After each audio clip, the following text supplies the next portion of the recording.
بسم الله الرحمن الرحيم. الحمد لله رب العالمين، والصلاة والسلام على سيدنا وحبيبنا محمد وعلى آله وأصحابه أجمعين. خۆشەویستان و بەڕێزان، لە زنجیرە باسی ئاگادار بەدا باسی ئەوەتان بۆ دەکەم لە مەڵقەیەدا پشتیوانی خوای گەورە بۆ ئەوەی کەوا لەم چەند ساڵ و ساتەی کە لەسەر زەویدا ژیان بەسەر دەبەین، ژیانێکی سەرکەوتوانەمان هەبێ، لە ناو خەڵک و کۆمەڵگادا ئینسانێکی سەربەرز بین، ماڵێکی بەختەوەر بین،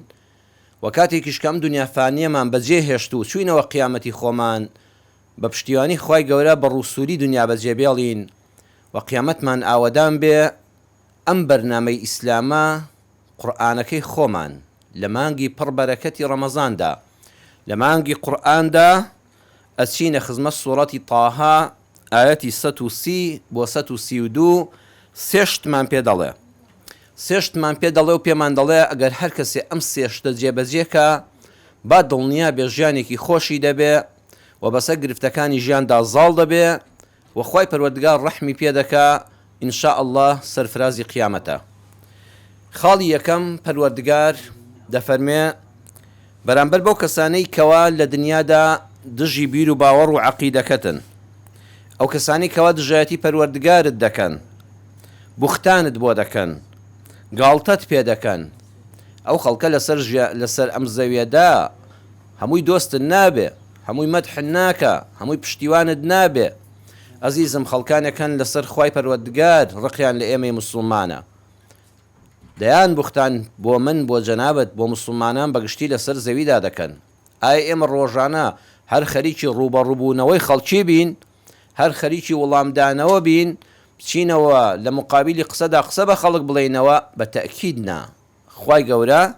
لە سەرەتاوە دەفەرمێ خاڵی یەکەم ئەگەر دەتەوێت سەرکەوتوبی لە ژیانە بەرامبەر ئەوانەی دژایەتی دینی پەروەردگار دەکەن، بوختانت بۆ دەکەن، گاڵتەت پێ دەکەن، سەبر بگرە وەڵامیان مەدەوە. ئەمەش لەکوێ قورئانەکەدایە؟ سوورەتی تاها ئاەتی 130 دەفەرمێ فاصبر على ما يقولون وسبح بحمد ربك قبل طلوع الشمس وقبل غروبها ومن آناء الليل فسبح وأطراف النهار لعلك ترضى. الله چۆن دڵمان دەداتەوە. پەروەردگار دەفەرمێ فاصبر على ما يقولون، ئەی خۆشەویستە محەممەد صلى الله عليه وسلم، ئەو کەسانی کە لەسەر ڕێباز و مەنهەجی محەممەدن صلى الله عليه وسلم سەبر بگرە. ئەی خۆشەویستم تۆ، ئەی ئومەتی ئەو خۆشەویستە صلى الله عليه وسلم، هەر هەمووتان سەبر بگرن على ما يقولون، لەسەر ئەوەی کە دوژمنانی ئیسلام بە خوای دەڵێن، بە پێغەمبەری دەڵێن، بە دینەکەتانی دەڵێن. هەوڵ بدەن ئێوە بەرەو پێشەوە بڕۆن، دینی خوا بڵاوکەنەوە، ئاوڕیان بۆ مەدەنەوە لەسەر ئەو بوختانانی کە پێتان دەکەن کە کاتی خۆی بە پێغەمبەریان دەوت صلى الله عليه وسلم محەممەدێکی جادوگەر، محەممەد درۆ دەکا بە ناوی خوا و نەعوذ بالله، ئاون محەممەد ساحیرە، ئاون محەممەد کاهینە و پێشبێنی بۆ داهاتوو دەکا. ئەمانە هەموو دڵی پێغەمبەریان نیگەران دەکرد وەکو مرۆڤێک. ئەمڕۆ دڵی من و تۆش نیگەران دەکرێ، ئەی چی بکەین؟ خوا دەفەرمێ فاصبر على ما يقولون، سەبر بگرە، ئارام بگرە. ئارامگرتن بەڕێزان جوان لە قورئانەکە با حاڵی بین، ئاگادار بە. ئارامگرتن ئەوە نییە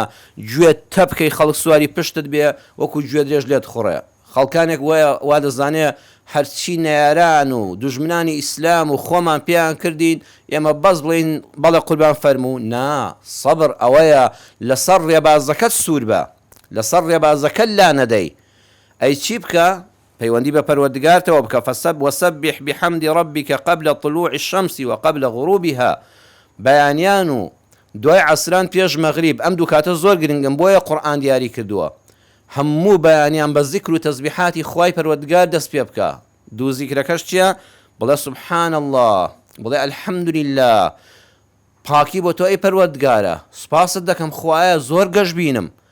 هەموو ناڕەحەتیەکانی ژیان بەرامبەر بەو هەموو خەڵاتەی کە تۆ پێت بەخشیوم هەر بەراورد ناکرێن. الحەمد لله، سوپاست دەکەم ئەی پەروەردگارم. فسبح بحمد ربك قبل طلوع الشمس وقبل غروبها، پێش هەڵهاتنی ڕۆژ کاتی دەمە و بەیان هەستە و بە سبحان الله و الحەمد لله ڕۆژەکە دەست پێ بکە. وقبل غروبها، هەروەها پێش ئەوەش کە خۆر ئاوا بێت لە دوای عەسرانەوە دەم بە زیکر بە، ئەم دوو کاتە ئینسان دەرونی دەشێ وریانەوێ بەیانیان کە هەڵدەستی خەریکە دڵت تەنگ دەبێت تەسبیحاتی بخواکە بەگە دڵت فراوان دەبێت کاتی کە خۆریش ئاوا دەبێت مرۆڤ بەدەست خۆی نییە بەرەو تاریکی شەو دەڕوا خەریکە دڵی تەنگ دەبێت تەسبیحات بکە ذکری بەیانیان و ئێواران بخوێنە بەتایبەت سبحان الله الحمد لله ومن آناء الليل فسبح وأطراف النهار لعلك ترضى لنيوي الشوان دا لأملاولاي الروج دا وتبر دوام باز ذكري تسبيحاتي پروردگار بسبحان الله والحمد لله لصدم ليه ودبي ولناو دلو درون الدابي أما خاليك أقر دتوي سركوتوبي لجيان دا آرام بقرا مروخي لسر منهجي خود سور با بلام تكاتان لدكم آقادار با لزنجير باسي آقادار با دا بيت دلم صبر أوانية خەڵک سواری پشتت بێ و گوێت بادا و چۆنی پێخۆش بێ ئەوات لێخڕێ سەبر ئەوەیە یعنی ئارام بگرە منهەجەکەی خۆت لەبیر نەچێتەوە ئازاردانی دوژمنان قسە پێوتنت بوختان بۆکردنت قسەوتن نەعوذ بالله بە دینەکەت بەخوا پێغەمبەرەکە صلی الله عليه وسلم وانەکە هەر خەریجی ڕەد و ڕەتکاری خەڵکی بی کارەکانت بەخوا بسپێرە تەسبیحاتی پەروەردگارت کە و سوور بە لەسەر بەرنامەکەت ئەوە سەبرە برایان ئەوە سەبرە دەبێت لە قورئانەکە وەکو خۆی تێبگەین خاڵی دووەم ئەگەر دەتەوێت کەسێکی سەرکەوتوبی لە ژیاندا چاود لە حەڵاڵ و ماڵی پاچی خۆت بێ کە الحەمدولله ئەوە بەردەوامە چاو مەبڕە خۆشی خەڵکی کافر ئەمڕۆ ئەگەر دەتەوێت دامەزراوی لەسەر دینەکەت کەسێکی مەبدەئی بی ئەم خاڵی دووەمی قورئان زۆر گرنگە ئەگەر دەتەوێت سەرفرازی دنیا و قیامەت بی چاو مەبڕە ئەوەی فڵان کەس ڕەفیقی من بوو خۆی فرۆش بۆ فڵان حیزب و لایەن ئێستا بزانێت چی هەیە بەبێەوەی کاسبی بکە سەعات دەی خەوت لە بەیانی لە خەو هەڵدەستێ و هەر ڕۆژە لە گەشتی وڵاتێکە و سەفرەی شوێنێکە بەڵام من ڕۆژانە بە چەند دینارێکی کەم دەژیم ماڵێکی ئاسایی و بچکۆلەم هەیە خوای پەروەردگار دەفەرمێت دڵت بە ماڵە حەڵاڵە کەمەکەی خۆت خۆش بێ ئەگەر وابووی ئینسانێکی بە هیممەتی ئینسانێکی بە مەبدەئی ئینسانێکی خاوەن بیر و باوەڕی والله خوا دەفەرمێ ئەو کەمەی خۆت زۆر باشترە نەچی چاو بکەیە ئەم گوڵ و گوڵزاری کەوا بە تاقیکردنەوە خوای پەروەردگار داوێتی بە هەندێک کافر و بێبڕوا و ئینسانی بێمەبدە ئاتەکە باسی چییە ولا تمدن عينيك إلى ما متعنا به أزواجا منهم زهرة الحياة الدنيا لنفتنهم فيه ورزق ربك خير وأبقى ئەگەر دەتەوێت کەسێکی سەرکەوتوبی لە ژیاندا خۆت و ماڵ و منداڵت وا ڕابێنە قەت چاو مەبڕە دنیای کافران خوا دەفەرمێش گوڵ و گوڵزارێکی بەهاری کاتیە تاقی دەکرێنەوە پێی سەرمەست بوون تۆش وا مەڵێ خۆت و منداڵت لەسەرەوە ڕامێنە بەخۆ ئەمەش دەستمامگاتە ئەو پارۆ چەورە حرامە خوا دەفەرمێ ئەو کەمەی خۆت جاسەی دیقەتی قورئان بدەن وەریزق ڕەبیکە خۆ هەموو ڕزقێکی خوایە حرامەکەش هەر خوا ناردوویەتە سەر زەوی بەڵام بۆ تەشریف بۆ حرمەتی ئەم ڕزقە پاکە و کەمەی حەڵاڵی خۆی خوا دەفەرمێ وەریزق ڕەبیکە ئەوە بۆ تەشریفە یعنی ئەم ڕزقە تایبەتە بە ئەڵڵاوە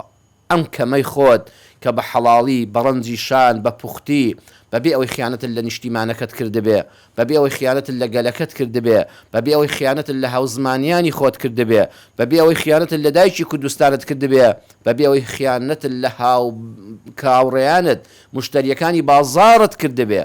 الحەمدولله ئەو پارەی خەیتە گیرفانتەوە ئەو نادی دەیهێنێ سەر سفرە و خوانت پاک و پوختە ئەوەندە دڵت پێی خۆش بێ وا بزانە خوای گەورە بە هەدیە تەسلیمی تۆی کردووە وەریزق ڕەبیکە ها تەشریفە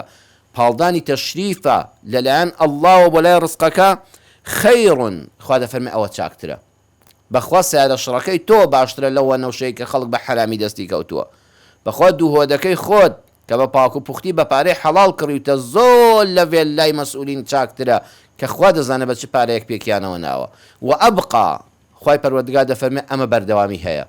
ئەمەی تۆ ئەم کەمە حەڵاڵە دڵت پێی خۆش بێ والله خوا بۆت زیاد دەکا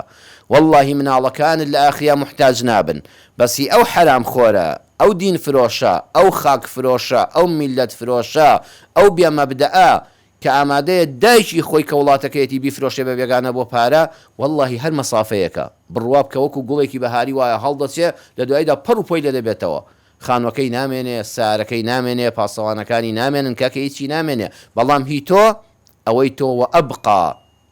دڵنیا بە ئەوەی تۆ دەمێنێتەوە ئەوەی تۆ ڕەگۆڕی شاڵەکەی داکوتاوە جار بۆ جار خوای گەورە پەلێکی زیادی لێ دەکا والله مناڵەکانیشتان بەڕێزان محتاج نابن ئەنجا ئەی بەهەشت خەیڕ و ئەبقا بەخوا ڕزقەکەی بەهەشت بەخوا ماڵەکەی بەهەشت خۆشیەکەی بەهەشت چاکترە لەوەی ئەم دنیا بە دڵنیایە و هەر بەراورد ناکرێ و ئەبقا ئەوەی ئەوێ قەت ناڕوخێ قەت تێک ناچێ جا ئەگەر ئینسان ئەم عەقیدەی هەبێت دایمە ئاوا چاوی لە بەهەشت بێ چاوی لەم حەڵاڵە بێ کە خوا فەرمووی ئەمە دیاری منە هەرچەند کەمە بەڵام پڕ بەرەکەتە وەریزق ڕەبیکە تخوا دڵمان ئاسوودە دەبێ یان نا توخوا با لە مانگی قورئانە زیاتر قورئان خوێنینەوە بەڵام بەم شێوازە تێگەیشتنە کە لە مزگەوتی ڕێگەی بەهەشتەوە عەرزتان دەکەین تخوا با ئەم مەدرسەی قورئانە واز لێ نەهێنین لە قورئانەوە وەڵامی هەموو پرسیارەکان دووەردەگریەوە خاڵی سێیەم ئەگەر دەتەوێت لە ژیانە سەرکەوتوبی ماڵێکی بەختەوەربی ژیانێکی سەرفرازت هەبێ ڕووسوری قیامەت بی خاڵی سێم سوورەتی تاها کۆتاییەکەی ئاەتی 132 دەفەرمێ وأمر أهلك بالصلاة واصطبر عليها لا نسألك رزقا نحن نرزقك والعاقبة للتقوى وأمر أهلك بالصلاة دايما خێزانت بێنە ژنەکەت بێنە ژنێکیش بۆ پیاوەکەی بەڕێزان هەموو خاو خێزان با هەفتانە کۆ ببینەوە وەڵی لانی کەم زەرورە هەفتەی 2 جار کۆ ببینەوە هەر باسی دینار نەکەین هەر باسی دۆلار نەکەین نامناڵم خراپە بەرنامەی ئابووری ژیانمان هەبێ هەر باسی ئەوە نەبێ بە مناڵەکەت چەندت هێناوە لە مەکتەب و دەرەجەکەت چۆن بوو لە کام کۆلێژ وەرگیرای ئەمەش باشە ئەمەش ئەگەر لەژێر چای چەتری ئیسلام و خواناسیدا بە هەر عیبادەتە بەڵام لەوە گرنگتر ئەزانن چییە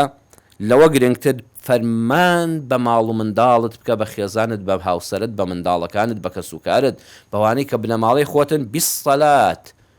سەلات هەرۆنێ ڕۆڵە بڕۆ نوێژێ بکە بڵێ ڕۆڵی گیان خوا لە یاد نەکەن تکاتان لێ دەکەم خوا لە یاد نەکەن ڕۆڵە دەکەم هاوسەرەکەم کەسوکارەکەم براکانم خوشکەکانم خێزانی چەند خۆشە خوا ئەگە ئەممان بکردا ئێستا خێزانمان بەختەوەر دەبوویاننا هەفتەی 2 جار لەگەڵ ژن و مناڵەکەتان نان خواردنێکی خۆش ڕێک خەن خواردن هەرەوە نیە زۆر بەلەزەت و چەور بێ خواردنێکی ئاسایی کە خوای گەورە بەپێی توان نادایتێ هەفتەی 2 ڕۆژ بی کە بەجێژنی ماڵەوە دانیشن یەک وەسیەتمان با بۆ یەکتر هەبێ وأمر أهلك بالصلاة ئاگاتان لە پەیوەندی لەگەڵ ئەڵڵا بێ هاوسەرەکەم منداڵە شیرینەکانم بنەماڵەکەم لە خوا غافڵ مەبن بە کوردی خۆمان ئەوەیە ئەینا غۆزۆ کەس لە بڕۆ نوێژە بکە نوێژەکەی دەکە نازانە چەند ڕکاتی کردووە لە دوای نوێژەکەی دەبێتەوە گورک بۆ ماڵ منداڵی خۆشی و بۆ خەڵکیش بالصلاة یعنی سیلەت لەگەڵ ئەڵڵادا پتەو بێ جا ئەو نوێژە بەردەوام 5 فەرزە فۆرماتمان دەکاتەوە ئاگات لە خوا بێ نەچی لە خوا غافڵ بی باوەڕتان هەبێ ئینسان بەس ئەم ئامۆژگاری بەسە ئەوەندە بماڵ و منداڵ بڵێ کوڕەکەم بڕۆ دەرەوە کچە شیرنەکەم بڕۆ ئازاد بە بڕۆ دەرەوە بچۆ بۆ زانکۆ بچۆ بۆ بازاڕ بڕۆ بۆ کار هاوسەرەکەم لێت ئەمینم بە تەنیا هەفتەیەک لە ماڵ نەبم ساڵێک لە ماڵ نەبم بڕۆ هەمووتان ئازاد بن بەڵام یەک ئامۆژگاریتان دەکەم ئەویش ئەوەیە لە خوا غافڵ مەبن هەمیشە پەیوەندیتان لەگەڵ پەروەردگارە بەهێز بێ مراعات بکەن کە خوا هەمیشە چاو دیێرە بەسەرمانەوە بەس ئەوە ببینە قەت تووشی هەڵە نابی لا نسألك رزقا خوا دەفەرمێ من داوای ڕزق و ڕۆزیم لە تۆ نەکردووە نحن نرزقك من پەروەردگار دەفەرمێ ڕزق و ڕۆزی تۆ دەدەم ڕزق و ڕۆزی دەدەم تۆ بەس ئەوەندە بجوڵێەوە بە حەڵاڵی دڵنیا بە سفرەی خوا ئەوەندە فراوانە پەکت ناکەوێ تۆ ڕوو لە خوا بە تۆ نوێش بکە بە ماڵ و منداڵەکەت ئەوە بڵێ با ئێمە ڕوومان لە خوا بێ لە خوا غافڵ نەبین دڵنیا بن خوا ڕزق و ڕۆزی حەڵاڵمان بۆ دەنێرێ خوا خۆی وعدی داوە داوای ڕزقی لە ئێمە نەکردو ڕزقمان دەدا والعاقبة للتقوى عاقبەت و سەرنجام بۆ ئەو کەسانەیە کە تەقوای پەروەردگار دەکەن کە لە خوا غافڵ نین کە هەمیشە دەڵێن یا ئەڵڵا بۆ هەموو شتێ هەر هاوار دەکەن یا ئەڵڵا خوا تۆ کەسی بێکەسانی تۆ پشت و پەنای بێپەنایانی خوا تۆ ڕۆزی دەری تۆ شیفا بەخشی تۆ ژیان بەخشی تۆ مردنت بەدەستە بۆ هەموو شتێک دەڵێن یا ئەڵڵا والعاقبەت سەرنجامی چاک و پاک لە دنیا و قیامەتە بۆ ئەو کەسانەیە چەند خۆش بوو ئەو سێ دەرسە سێ دەرس لە خزمەتی سوورەتی تاها ئاەتی 130 بۆ 132 پێمان دەڵێ ئەگەر دەتەوێت سەرکەوتوبی لە ژیاندا خاڵی یەکەم بەرامبەر بەو کەسانی دژایەتی دینەکەت بیر و باوەڕەکەت شەخصی خۆت دەکەن ئارام بگرە سوور بە لەسەر مەنهەجەکەت سوور بە لەسەر بیر و باوەڕەکەت ساردبوونەوە ڕوت تێنەکە دووەمیان ئاگادار بە نەخەڵەتی بە دنیای کافران چونکە زۆر جاشتت دەخرێتە بەردەست ئەڵێ وەرە واز لە دینەکەت بێنە گاکە خەڵک هەیە بۆ دەوەرە قەبۆتە مەسیحی خەڵک هەیە بۆ ئەوی کەوا لە ئەوروپا ئیقامەیەکی بدەنێ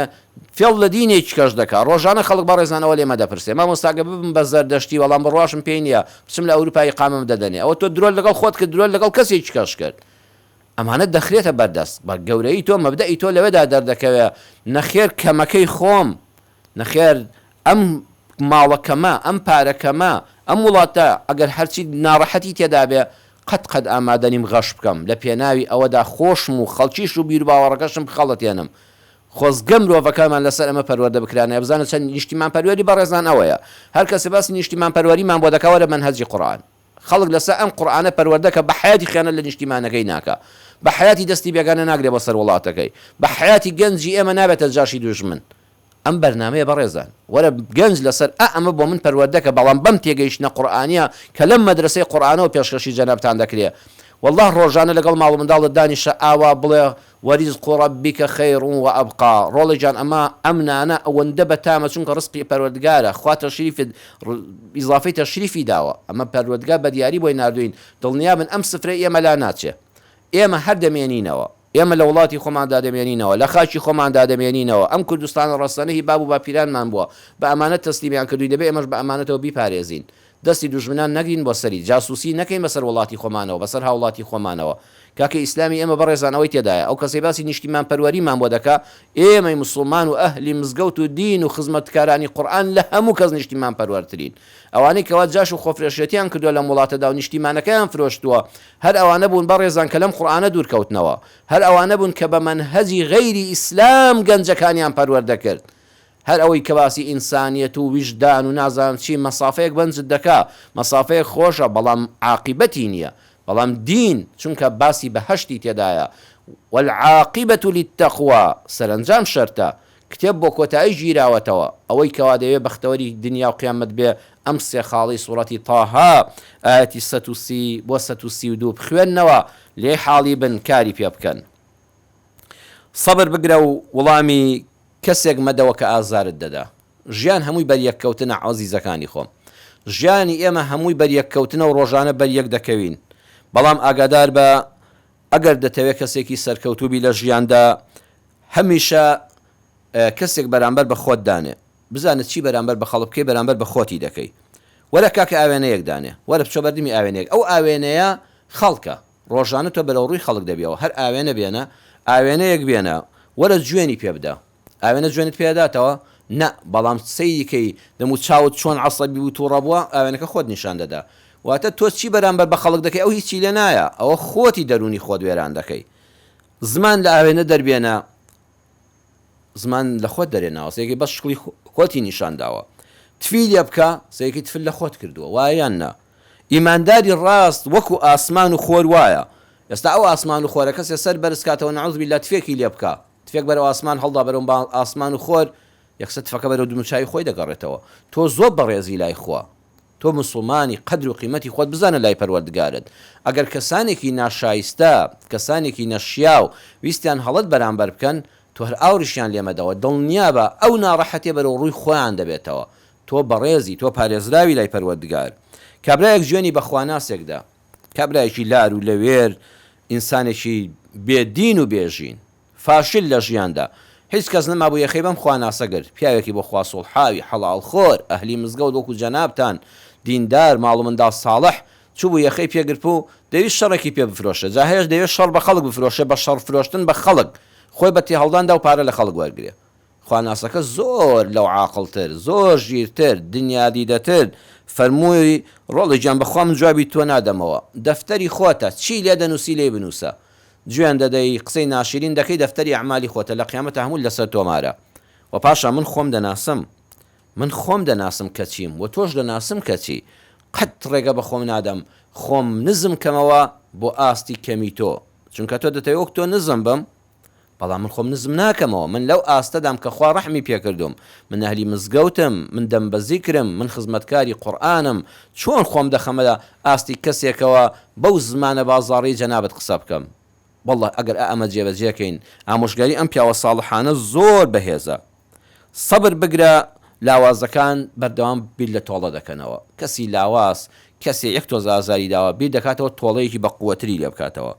بەهێزەکان لێبوردە معناوە نییە ڕێگە بە زاڵم دەی بۆ خۆی چ دەکا بیکە یعنی من ئەوەندە گەورم مەبدەئی خۆم هەیە هەر ئاوڕ لە تۆ نادەمەوە هەر بیر لە تۆ ناکەمەوە لە زیاتیەوەی کە تۆ دەتەوێت ئەم دەرگایم لە داخی من بیر لەوە دەکەمەوە چوار دەرگای کە بۆ خێر بکەمەوە ئەها بەڕێزان لێبوردن زۆر کەس لەم دینە وەکو خۆی حاڵی نابێ یعنی هەرچی زلەیەکی لەم لادای ئەو لاشی بۆ ڕاگرێ باز لێی کەشت پێ کێشێ هەرچی بەسەری کێشای تۆ زیاتر گوێتە بکە بەسەرتر کێشە ئەوە لێبوردەی نییە ئەوە زەلیلیە ئیسلامی ئێمە کە هات مرۆڤی عیزەتدار کرد ولله العزة ولرسوله وللمؤمنین عزت بۆ ئەڵڵایە بۆ پێغەمبەرەکە و ڕەسوولەکەیەتی بۆ ئیماندارانە بەڕێزان ئیماندار دەبێت بە عیزت بێ بەڵام کە دڵین لێ بوردا یعنی خۆ خەریک ناکە بە کەسیلات و لەوێرەوە بەڵکو مەبدەئی هەیە بیر و باوەڕی هەیە خەریکی کاری خۆی دەبێ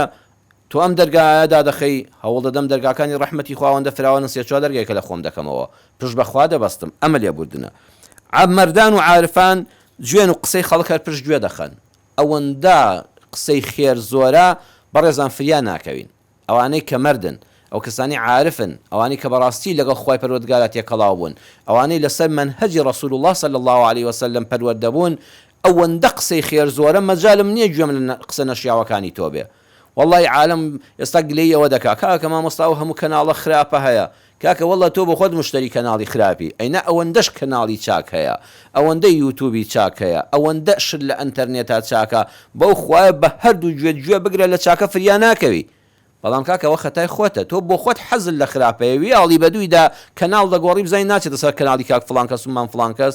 تۆ خۆت خەتاتە تۆ خۆت گوێیەکانت خوڵاق کردۆ بۆ شتی خراپ ئەینا پیاو ساڵحان دەفەرموون عارفان و مەردان و خواناسان ئەوانەی عاشقی خوا و ڕێبازی پێغەمبەرن صلی الله عليه وسلم ئەڵێن ئەمانە هەر گوێن و قسەی نەشیاوی خەڵک و ڕێبازی لار و لەوێر هەر گوێشمان لێ نییە بۆ دوو گوێ خوای گەورە پێداوین بە هەردوو گوێ خێر دەبیستین هێستا خێرەکە هێندە زۆرە مەجای ئەومان نیە گوێ لە شەڕ بگرین گوێ لە شەڕی خەڵک بگرین